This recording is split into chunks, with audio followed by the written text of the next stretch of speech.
Paz de Cristo a todos. Permitam-me alguns apontamentos acerca do terceiro domingo do tempo da Páscoa. O Evangelho de São João, no capítulo 21, do versículo 1 ao 19. O texto é de São João, então é muito denso aqui a sua teologia, e desafiadora, mas alguns aspectos, né? Então agora a igreja começa, através do liturgista, nos colocar sobre a reflexão acerca não mais das ações da ressurreição no seu início, mas agora já verificando os aspectos, né? Ou seja, os frutos desta ressurreição nos discípulos e na comunidade. O texto vai colocar que depois ali do final do capítulo 21, quando nós pensávamos que já havia terminado o evangelho de São João, mas é muito interessante porque coloca como que uma espécie dos Atos dos Apóstolos de João, né? Ou seja, feito então o que Jesus tinha que fazer, agora refere-se então os efeitos da ressurreição de Jesus nos seus discípulos e, por assim dizer, na sua comunidade. Como que fica a sua comunidade tendo Jesus cumprido a sua missão, a sua ressurreição? E agora, como fica a vida dos discípulos? Qual é a referência para a vida dos discípulos? E o texto coloca então essas pessoas que, como diz o texto, que estavam ali na beira do lago, para nos dar justamente uma ideia da passagem, a manifestação, dizer justamente esse tornar-se visível a presença do Senhor. E diz o texto que eles estavam ali, a palavra grega é homos, ou seja, na mesma situação. E isto vai ao longo desse todo esse capítulo, vai fazer justamente levar a uma compreensão desta disposição dos discípulos em si para com eles em relação à missão colocada para Jesus. Como se dissesse ali, né? Existe alguém mais importante? Qual é a tarefa? Quem é que se destaca? E assim o texto coloca justamente esta reflexão, né, dizendo, né, quem será que vai se destacar? O texto coloca no versículo 3 que Simão, ele se propõe como que uma forma de destacar a sua individualidade. Ele afirmativamente se coloca, né, que vou pescar, como esta ideia de ir ao mar, as agitações, e os discípulos eles propõem a segui-lo, né? E assim então o texto vai dando esta ideia, quem é importante na comunidade, quem é a referência depois da ressurreição de Jesus. Diz eles, né, que também nós vamos como quem também se propõe a esse mesmo objetivo. E é muito interessante porque o texto coloca, partiram e entraram nesta barca como algo a se empreender, né? Mas ali isto já vai nos fazendo pensar, porque se eles estão tão juntos, por que Pedro então ele não chama, não convida, vamos, né? E justamente essa ideia da pessoa que quer se destacar de maneira individual, né, tendo o mesmo objetivo, o mesmo ambiente, estando no mesmo meio, a barca ali, o mar. No entanto, parece que Pedro está desprovido da comunhão vinculativa. Eles entram na barca, o texto coloca, né, que estavam na barca pessoas até experientes, né, na arte da pesca, e no melhor horário, que era justamente à noite. No entanto, não pegaram absolutamente nada, né? Ou seja, não conseguiram cumprir esta missão. Chegada de manhã, o texto diz que Jesus estava ali na praia, como um limite, um encontro entre aquilo que é matéria e espiritual. E é muito interessante colocar isso, porque Jesus sempre esteve do lado dos seus discípulos, mesmo nos seus momentos mais frustrantes. Jesus, ele continua presente. Então, essa presença de Jesus mesmo depois da sua morte, e agora, então, como sinal da sua ressurreição. Os discípulos não reconheceram Jesus, né, como como este inequívoco, né, de estar sempre presente conosco, eles como que não o reconhecem.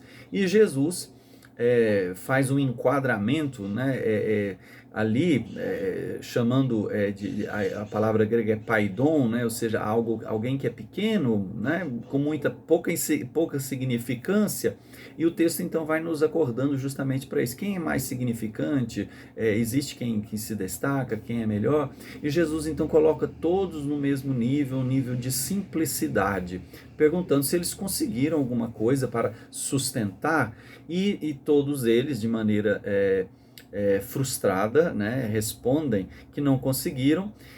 Jesus retoma então aquilo que no Evangelho de São Lucas a gente vê aquela pesca, né, ele diz: lança para o lado direito, como se dissesse, né, faz para o lado certo, né, o lado direito é o lado da força, né, para quem é destro, e ele diz: e achareis, né, ou seja, ali está a solução, fazer as coisas de maneira correta, né? E qual que é a maneira correta? É ouvir a palavra do Senhor.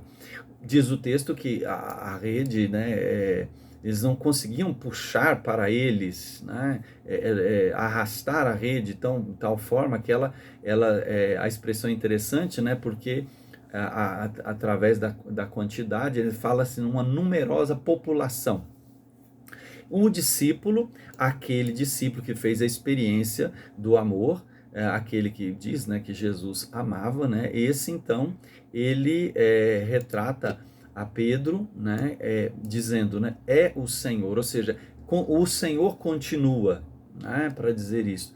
Pedro, ao ouvir isto, diz o texto, que ele revestiu-se, cingiu-se, porque estava despido, como somente a veste de baixo, e ele coloca o manto, que é a mesma expressão de Jesus na ceia, e lança-se, joga a si mesmo nas águas, né? Então aqui vai dizendo que Pedro vai fazendo as coisas ao contrário, porque para entrar na água deveria ser justamente se despir, e ele se veste para se lançar na água, então dando justamente esta ideia. E também um pouco, né, ele como quem quer se destacar, né, se vestir-se o manto, para também mostrar que ele é uma pessoa importante. E eles, os outros discípulos, né, então essa ideia também da separação, continuam na barca e vão arrastando a rede. Diz que não estava ali muito longe da terra, né, então para dizer, né, desta ação em conjunto. Então, ao saltarem em terra, eles veem, como se dissesse assim, algo que não pode deixar de ser percebido, né? E o que é que não pode deixar de ser percebido? Aquilo que Jesus fez. E fez ali as brasas, o peixe, né? Então, vai colocando esta reflexão desta ação que Jesus fez. Ele mesmo tendo feito isso, a palavra dele tendo realizado, ele quer a participação dos outros. Então, assim, Jesus vai colocando que a comunidade não pode se colocar desta forma, né, em destaque e, ao mesmo tempo, em desprezo. Ele convida, mais uma vez, Pedro quer mostrar, né, a sua força de ação, ele puxa sozinho, Jesus não elogia Pedro. O numeral é interessante, esses 153 grandes peixes, e aqui coloca megalon, né, para dizer que esse pescado é que é importante, né, ou seja, esses foram salvos. E um número que muita gente diz que era de São Jerônimo, que coloca que era a quantidade conhecida naquela época de espécies, né, e assim coloca uma reflexão de que a igreja tem a missão de salvar a todos, manter todos na unidade. Tanto é que, mesmo eles sendo tantos, né, e desconhecidos, eles não romperam a rede, para dizer justamente que eles não romperam os laços da unidade, né? Então a igreja não pode também romper por questão de poder ou destaque a unidade. Jesus os convida ao comum, né, ao comer, repetindo o gesto que ele faz na ceia, e o texto diz justamente que eles não pedem destaque a Jesus, perguntam quem que é, porque eles sabiam que Jesus é o Senhor, ou seja, é Cristo o Senhor, mesmo depois da sua ressurreição, Cristo é quem continua sendo o Senhor, o absoluto, né, da comunidade.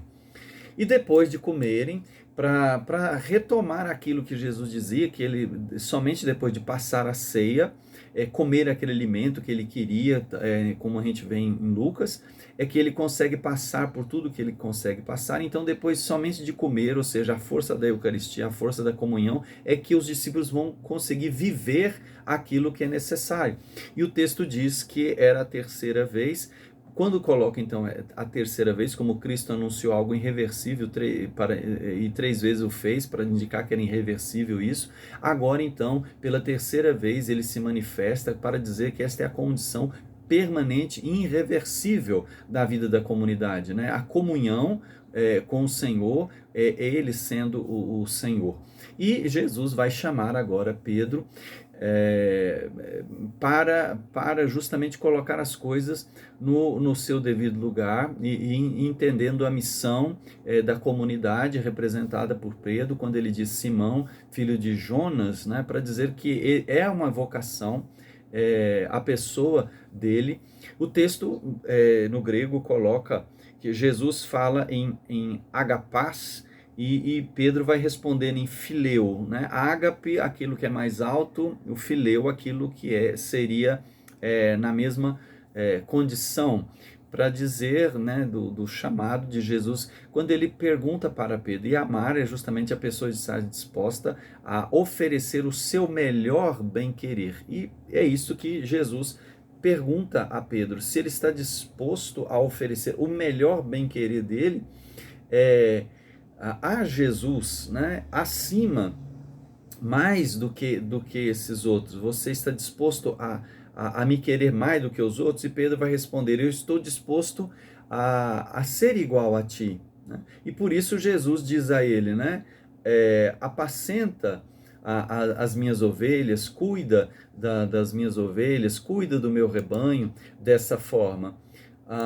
E pela terceira vez ele vai perguntar como algo que, então, como fica, né, que é algo que vai ficar irreversível, né, então pela terceira vez, para dizer que isso não vai mudar. E Pedro ali fica triste, como que uma ideia de que não vai ser, angustiante, né, sofrido, mas é preciso muitas vezes amar, é preciso cuidar, a gente não vai ser bem que isto, né? Isto dói muitas vezes, mas é preciso agir como Jesus assim o fez, né? E assim a comunidade deve justamente transmitir, continuar a missão de Jesus Cristo, né? Sendo revestido por Cristo e assim conduzidos por Cristo. Então que possamos viver os efeitos da ressurreição, procurarmos saber, Jesus é o Senhor, todas as pessoas são importantes, e então que cada um faça o seu melhor. Boa Páscoa.